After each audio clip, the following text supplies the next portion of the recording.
दिवाली के बदले दीपावली कहते हैं या दीप माला कहते हैं। और दीप माला माना जहाँ अनेक दीप इकट्ठे अगर जल जाते हैं तो नेचुरल है एक माला का स्वरूप ले लेती है ना। और उसके बहुत सुंदर तरीके से हम उसको अगर सजा दे तो यही कहेंगे दीपों की माला हो गई। यह दीपावली माना एक समूह दीपों का, तो इसीलिए जहाँ विशेष प्रकाश का विशेष महत्व है, इसीलिए दीपावली को प्रकाश पर्व भी कहते हैं, दीपमाला भी कहते हैं, दीपोत्सव कहते हैं कि दीपों का उत्सव है। ये हर्ष उल्लास, दीप निशानी है हर्ष की, खुशी की, आनंद की, उल्लास की। तो ये त्योहार ही है आनंद उल्लास हर्ष से मनाने का।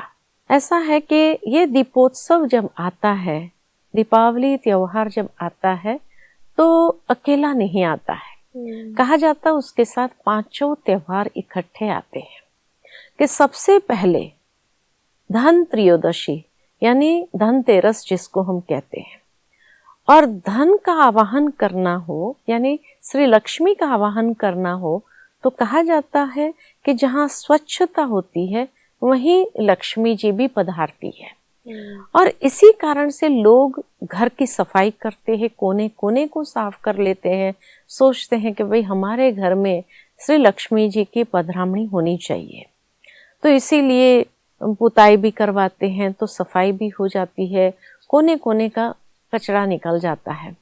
लेकिन वास्तव में धन लक्ष्मी जिसको कहा जाए, धन का विशेष महत्व है। लेकिन आध्यात्मिक दृष्टि से अगर देखा जाए कि सबसे बड़ा अमूल्य धन कौन सा है, तो सबसे बड़ा अमूल्य धन अगर है तो वो है ज्ञान धन, है ना। ज्ञान धन एक ऐसा धन है जो कभी नाश नहीं हो सकता है। लेकिन वो ज्ञान धन कब आएगा हमारे जीवन में, तो कहा जाता उसके लिए हमें अपने मन की सफाई करनी है। मन में कई दूषित विचार जिसको कहा जाए, आज के युग में नेगेटिव विचार आते हैं, वेस्ट थॉट्स आते हैं, तो वास्तव में हमें अपने मन की सफाई करनी है। बुद्धि के अंदर जो अनेक प्रकार की मान्यताओं को हमने घर कर लिया है, कुछ बातें हमने टेकन फॉर ग्रांटेड, है ना, और उसी आधार पर हम अपने बुद्धि के द्वारा निर्णय लेते हैं। तो बुद्धि को भी, फोकस को अगर क्लियर करना है हमें, तो हमें बुद्धि के अंदर से भी ये पुरानी मान्यता या पुरानी बातों को निकालना होगा। जब तक उसकी सफाई नहीं करते हैं जी, तो हमारे जीवन के अंदर ज्ञान की बातें आ नहीं सकती है, या जिसको कहे नवीन विचार आ नहीं सकते, हम उसको धारण नहीं कर सकते हैं। भावार्थ ये कि आज हर कोई ये चाहता है कि जीवन के अंदर नवीनता हो। नवीनता कैसे होगी? नहीं तो हर कोई कहेगा भाई वही पुरानी घिसी पिटी जिंदगी है ना, कुछ नया करना है। तो दीपावली हर्ष उल्लास के साथ इसीलिए आती है ताकि नवीनता की प्रेरणा देती है। और नवीनता लाने के लिए नई सोच को हमें अपने जीवन में आने देना होगा जी, है ना।